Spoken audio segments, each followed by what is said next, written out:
की एप्रिल महिन्यात नाही मिळणार, एप्रिल महिन्यात 1500च मिळतील। ज्यावेळी आम्ही सुरू करू, घोषित करू पुढच्या महिन्यापासून 2100 त्या महिन्यापासून देऊ। मित्रांनो नमस्कार। मित्रांनो, राज्याच्या जाहीर झालेल्या अर्थसंकल्पात लाडक्या बहिणींच्या 2100 रुपयाची घोषणा झालेली नाही। अर्थसंकल्पात लाडकी बहीण योजनेसाठी 36,000 कोटीची तरतूद करण्यात आली आहे।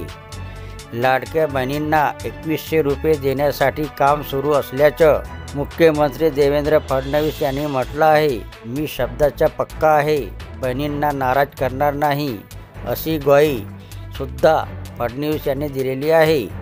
आणखी ते पुढे काय म्हणाले, चला मित्रांनो आपण पाहूया। त्या संदर्भात निश्चितपणे आमचं काम चाललेलं आहे।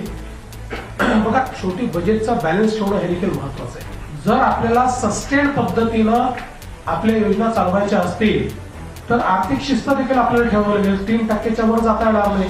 आता आपण मागच्या वर्षी 2.9 पर्यंत चाललो गेलो, म्हणून आता थोडं कमी आणून 2.76 पर्यंत आपण आणलेलं आहे।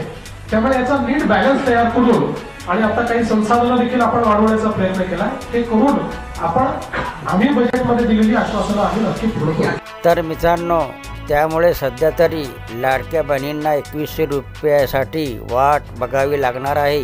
दुसरीकडे फेब्रुवारी आणि मार्च महिन्याचा हप्ता एकत्रित येईल असं सांगितलेलं असताना बहिणींच्या खात्यात केवळ फेब्रुवारी महिन्याचा हप्ता जमा झाला आहे। त्यामुळे होळीच्या सणापूर्वी मार्चचा हप्ता मिळेल का, असा प्रश्न आता बहिणींना पडला आहे। तर हे होते मित्रांनो लाडक्या बहिणीबद्दलची मुख्यमंत्र्यांनी दिलेली माहिती आवडली असेल तर चॅनलला सबस्क्राईब करायला विसरू नका। जय महाराष्ट्र मित्रांनो।